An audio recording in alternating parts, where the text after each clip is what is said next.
Welcome everybody. Today we will be discussing the 9 other areas that you must be competent in and study in addition to real estate specifically. Make sure you stick around and hear out every single one because you will require each one of these areas to be studied upon in order to be a success in real estate. My name's Dakotah. Let's get started. First and foremost, why is this of importance? This is important because each of these areas are a contributing factor to your business. Real estate as a whole has many components and it's a critical thing to know each and every one because you need to understand your goals, you need to understand where you're heading in the future, and you need to be able to depend on your team and be able to ask them the right questions, as well as study those areas to integrate them into your business. Secondly, why do I suggest exploring these areas right from the get-go before even jumping into your first deal? It's of importance because before you do your first project, you may be in a position where you are going to be moving on the fly, and the idea in real estate is not to move on the fly because we're talking about an industry that has very costly mistakes. So therefore, you need to be educated in these other areas, not in great depth, but just enough so that you bring some level of knowledge as your business is moving. And this sets you up with a solid foundation. Because there's a quote that I love: failing to prepare is ultimately preparing to fail. We'll start with construction analysis, estimations, and budgeting. That is a key element because you need to be able to identify while you're walking through an asset, a building, a property, what is wrong, how can you identify the actual problem, and then you need to be able to get a good idea of what the average cost will be. In most cases, when you're just starting out, you won't be able to have a contractor with you to estimate for you.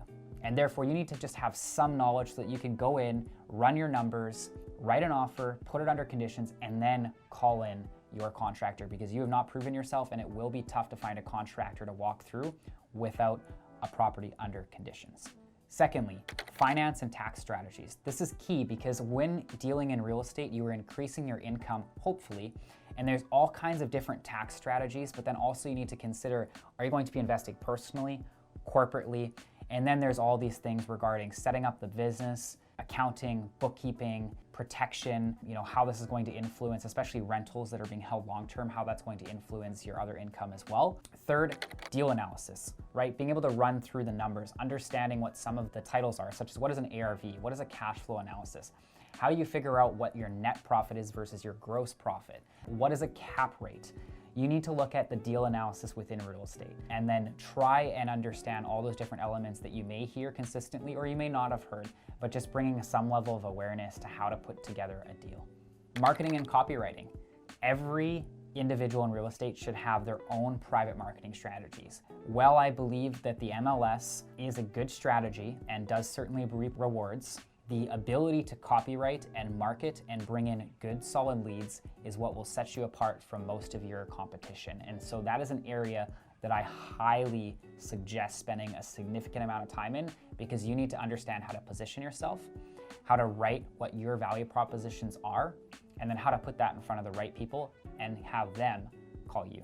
Business and entrepreneurship. If you don't own a business already, I don't know what situation you're in. Business is a tough endeavor, especially entrepreneurship. And so I suggest getting familiar. What is business? What are some business tactics? How do you prepare? How do you network? Any of those things that fall within that realm of business and entrepreneurship, go to the bookstore, go to the library, just look up all the bookshelves that fall under business and entrepreneurship. There's hundreds of books. I suggest finding some that call out to you and just start studying. There's so much knowledge out there that you need to get educated on. Philosophy and mindset. Real estate's very interesting. You are going to go out and do some things that probably many people have not in your network, especially family. One element is raising capital. Most human beings have a crazy amount of trouble being able to overcome the ability to ask for capital. And those are really just mindset issues. Also having the belief in yourself, being able to understand that there will be risk, potential mistakes, and leaving certain things behind, such as maybe leaving your career behind and pursuing this full time.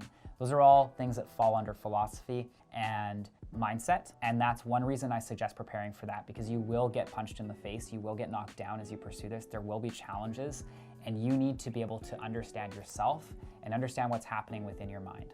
Legal and contracts. While I suggest not studying this too much because you're going to want to depend on your lawyer and not yourself in this case, it's still good to understand what type of documents do you need to get started, whether that's a JV contract, an offer to purchase. Just get to know all the documents, right? Just get to know the terms, what's included. That way when you go ask your lawyer or you're trying to set something up, at least you have a little bit of an understanding and you can ask questions around that. Negotiating.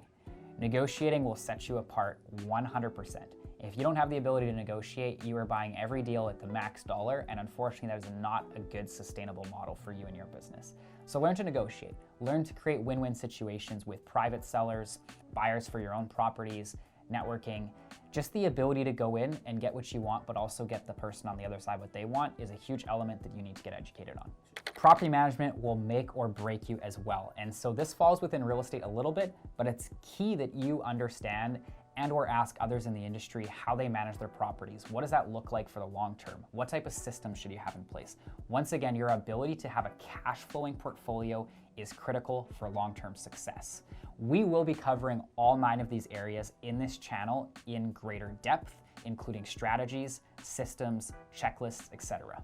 If you found value in this video and are wanting to build a real estate empire from the ground up, then like, share, subscribe, and hit the notification bell below so that you can follow along every step of the way. Comment below with your biggest takeaway from this video.